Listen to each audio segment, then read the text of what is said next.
O Grande Conflito. Capítulo 13. A liberdade nos Países Baixos. Nos Países Baixos, a tirania papal já muito cedo suscitou resoluto protesto. 700 anos antes do tempo de Lutero, 2 bispos enviados em embaixada a Roma, ao se tornarem conhecedores do verdadeiro caráter da Santa Sé, dirigiram desassombradamente ao pontífice romano as seguintes acusações. Deus fez rainha e esposa sua a Igreja, e proveu-a de abundantes bens para seus filhos, com dote que se não consome nem se corrompe, e deu-lhe uma coroa e cetro eternos, tudo o que vos beneficia, e como um ladrão interceptais. Sentai-vos no templo como Deus, em vez de pastor, vos fizestes lobo para as ovelhas. Quereis fazer-nos crer que sois o bispo supremo, quando nada mais sois que tirano. Conquanto devais ser servo dos servos, como chamais a vós mesmos, esforçai-vos por vos tornar senhor dos senhores. Trazeis o desdém aos mandamentos de Deus. O Espírito Santo é o edificador de todas as igrejas até onde se estender a terra. A cidade de nosso Deus, da qual somos cidadãos, atinge todas as regiões dos céus, e é maior do que a cidade chamada Babilônia pelos santos profetas, a qual pretende ser divina, elevando-se ao céu e se jacta de que sua sabedoria é imortal. E finalmente afirma, ainda que sem razão, que nunca errou nem jamais poderá errar. Outros surgiram de século em século para fazer soar este protesto. E aqueles primitivos ensinadores que, atravessando diferentes países, eram conhecidos por vários nomes e tinham as características dos missionários valdenses, espalhando por toda a parte o conhecimento do Evangelho, penetraram nos Países Baixos. Suas doutrinas se difundiram rapidamente. A Bíblia valdense foi traduzida em verso para a língua holandesa. Declararam que havia nela grande vantagem. Nada de motejos, fábulas, futilidade, enganos, mas palavras de verdade. Com efeito, havia aqui e acolá uma dura crosta, mas a medula e a doçura do que é bom e santo podiam ser nela facilmente descobertas. Assim escreveram no século XII os amigos da antiga fé.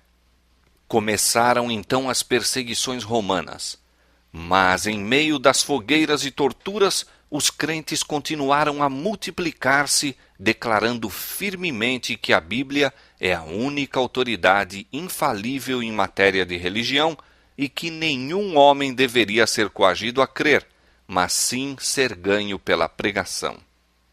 Os ensinos de Lutero encontraram terreno propício nos Países Baixos e homens ardorosos e fiéis surgiram para pregar o Evangelho. De uma das províncias da Holanda veio Menno Simons. Educado como católico romano e ordenado ao sacerdócio, era completamente ignorante em relação à Escritura e não a queria ler de medo de cair no engano da heresia. Quando o impressionou uma dúvida a respeito da doutrina da transubstanciação, considerou isso como tentação de Satanás, e pela prece e confissão procurou dela libertar-se, mas debalde. Entregando-se ao desregramento, esforçou-se por fazer silenciar a voz da consciência, sem resultado, porém. Depois de algum tempo, foi levado ao estudo do Novo Testamento, o qual, juntamente com os escritos de Lutero, o fez aceitar a fé reformada. Logo depois, testemunhou numa aldeia vizinha a decapitação de um homem, morto por ter sido rebatizado. Isto o levou a estudar na Bíblia a questão do batismo infantil. Não pôde encontrar prova para ele nas Escrituras, mas viu que o arrependimento e a fé eram tudo o que se exigia como condição para receber o batismo. Menno retirou-se da Igreja Romana e dedicou a vida a ensinar as verdades que recebera. Tanto na Alemanha como nos Países Baixos surgiram uma classe de fanáticos, defendendo doutrinas absurdas e sediciosas, ultrajando a ordem e a decência e levando a efeito a violência e a insurreição. Meno viu os terríveis resultados a que tal movimento conduziria inevitavelmente e com tenacidade se opôs aos ensinos errôneos e ferozes planos dos fanáticos. Muitos havia, entretanto, que tinham sido transviados por esses fanáticos, renunciando, porém, posteriormente às suas perniciosas doutrinas. E restavam ainda muitos descendentes dos antigos cristãos, fruto dos ensinos valdenses. Entre essa classe, Meno trabalhou com grande zelo e êxito. Durante 25 anos, viajou com a esposa e filhos, suportando grandes agruras e privações e frequentemente em perigo de vida. Atravessou os Países Baixos e a Alemanha do Norte, trabalhando principalmente entre as classes mais humildes, mas exercendo vasta influência. Eloquente por natureza, posto que possuísse limitada educação, era homem de integridade inabalável, espírito humilde e maneiras gentis, e de uma piedade sincera e fervorosa, exemplificando na própria vida os preceitos que ensinava e recomendando-se à confiança do povo. Seus seguidores estavam esparsos e eram oprimidos. Sofriam grandemente por serem confundidos com os fanáticos adeptos de Münster. Não obstante, grande número se converteu pelos seus labores. Em parte alguma foram as doutrinas reformadas mais geralmente recebidas do que nos Países Baixos. Em poucos países suportaram seus adeptos mais terríveis perseguições. Na Alemanha, Carlos V havia condenado a reforma e com prazer teria levado à tortura todos os seus partidários, mas os príncipes mantiveram-se como uma barreira contra sua tirania. Nos Países Baixos seu poder foi maior, e editos perseguidores seguiam-se uns aos outros em rápida sucessão. Ler a Bíblia, ouvi-la ou pregá-la, ou mesmo falar a respeito dela, era incorrer na pena de morte pela tortura. Orar a Deus em secreto, deixar de curvar-se perante as imagens ou cantar um salmo eram também puníveis de morte. Mesmo os que abjurassem seus erros eram condenados, sendo homens, a morrer pela espada, e sendo mulheres, a serem enterradas vivas. Milhares pereceram sob o reinado de Carlos e Filipe II. Certa ocasião, uma família inteira foi levada perante os inquisidores, acusada de não assistir à missa e de fazer culto em casa.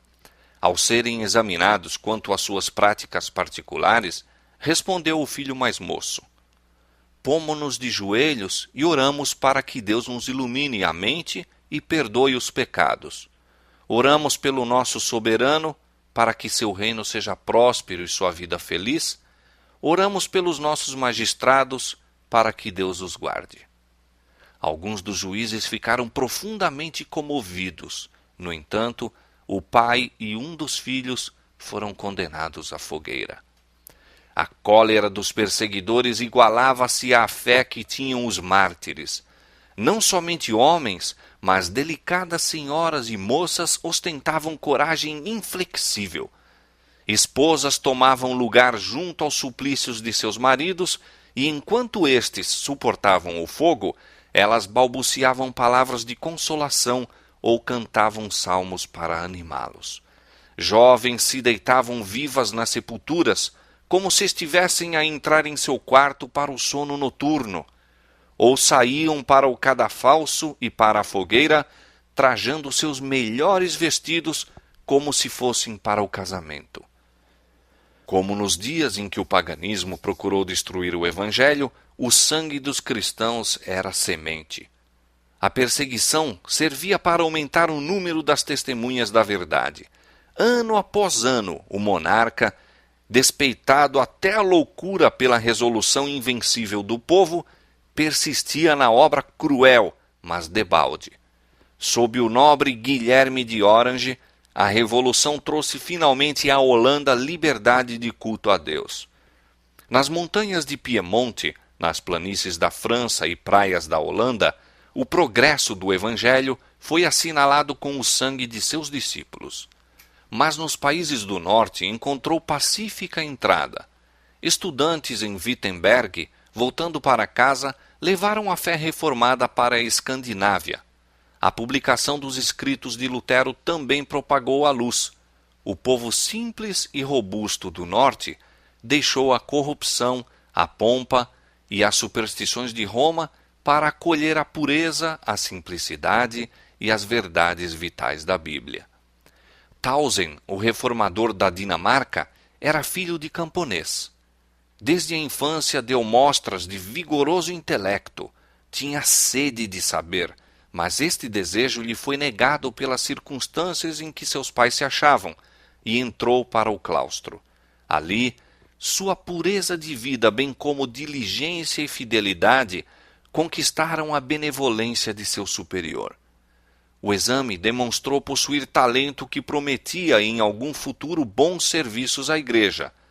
Foi decidido dar-lhe educação em uma das universidades da Alemanha ou dos Países Baixos.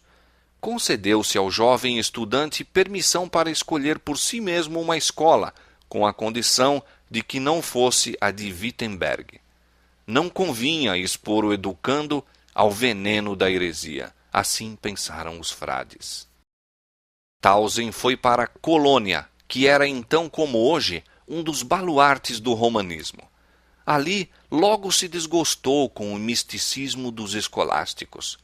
Aproximadamente por esse mesmo tempo, obteve os escritos de Lutero.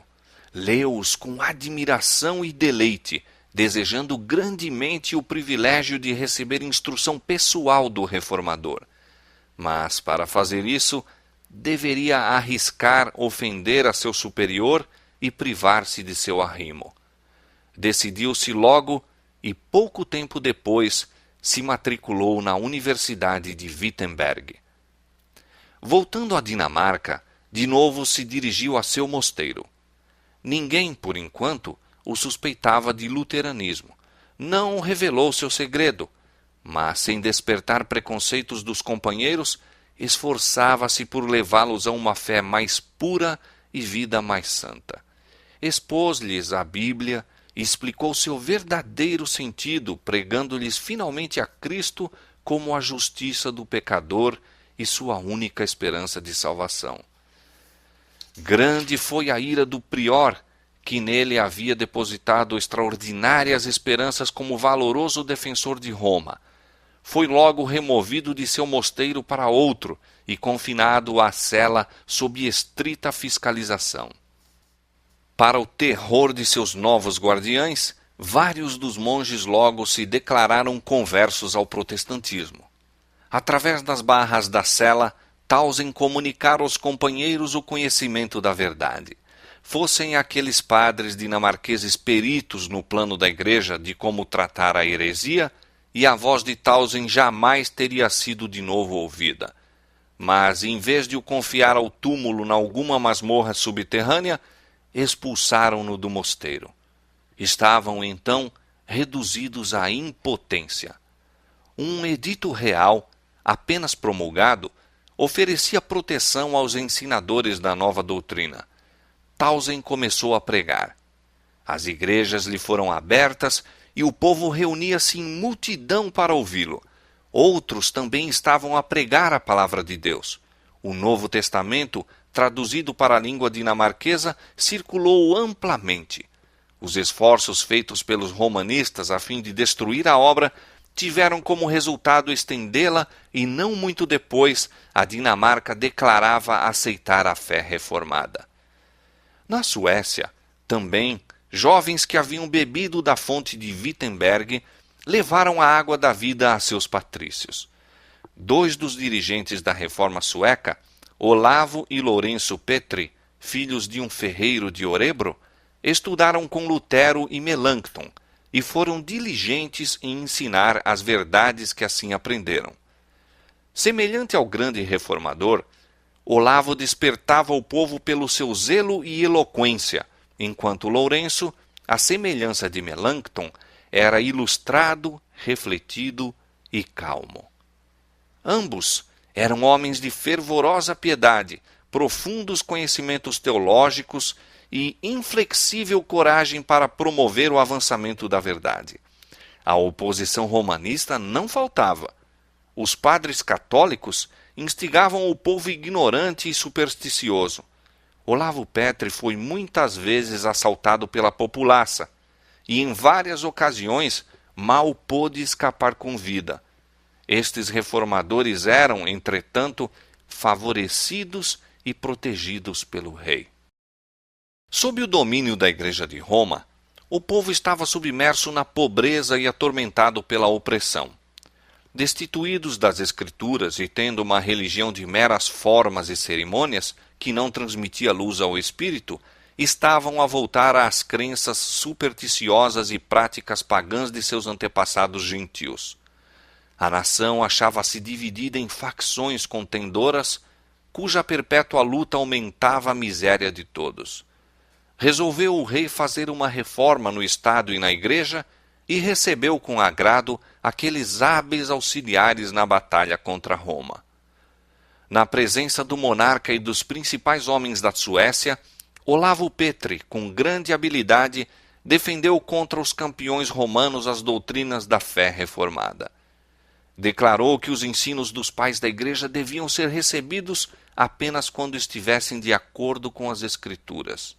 E as doutrinas essenciais da fé são apresentadas na Bíblia de maneira clara e simples, de modo que todos os homens as possam compreender. Disse Cristo: "A minha doutrina não é minha, mas daquele que me enviou." E São Paulo declarou que se pregasse outro evangelho, a não ser aquele que recebera, seria anátema. Como, pois, disse o reformador, pretenderão outros, a seu bel prazer, decretar dogmas, impondo-os como coisa necessária à salvação? Demonstrou que os decretos da Igreja não têm autoridade quando em oposição aos mandamentos de Deus, e insistiu no grande princípio protestante de que a Bíblia e a Bíblia só é a regra de fé e prática. Esta contenda, posto que travada em cenário relativamente obscuro, serve para mostrar-nos a qualidade de homens que formava a maior parte do exército dos reformadores. Longe de serem analfabetos, sectaristas, controversistas ruidosos, eram homens que haviam estudado a palavra de Deus e bem sabiam como manejar as armas com que os supria o arsenal da Escritura. Com respeito à erudição, antecipavam-se a seu tempo. Quando fixamos a atenção em centros brilhantes como Wittenberg e Zurique, e em ilustres nomes, tais como os de Lutero e Melanchthon, de Zwinglio e Oecolampadius, dir-se-nos-á talvez que foram esses os dirigentes do movimento, e, naturalmente, deveríamos esperar neles prodigioso poder e vastas aquisições. Os subordinados, porém, não eram como eles. Mas volvamos ao obscuro teatro da Suécia e aos humildes nomes de Olavo e Lourenço Petri, desde os mestres até os discípulos, que encontramos? Eruditos e teólogos, homens que perfeitamente se assenhorearam de todo o sistema das verdades evangélicas e que ganharam vitória fácil sobre os sofismas das escolas e dos dignitários de Roma. Como resultado desta disputa, o rei da Suécia aceitou a fé protestante e, não muito tempo depois, a Assembleia Nacional declarou-se a seu favor. O Novo Testamento fora traduzido por Olavo Petri para a língua sueca e, atendendo ao desejo do rei, os dois irmãos empreenderam a tradução da Bíblia inteira. Assim, pela primeira vez, o povo da Suécia recebeu a palavra de Deus em sua língua materna. Foi ordenado pela dieta que por todo o reino os pastores explicassem as Escrituras e que às crianças nas escolas se ensinasse a ler a Bíblia. Ininterrupta e seguramente, as trevas da ignorância e superstição foram dissipadas pela bem-aventurada luz do Evangelho. Liberta da opressão romana, a nação atingiu força e grandeza que nunca dantes havia alcançado. A Suécia tornou-se um dos baluartes do protestantismo.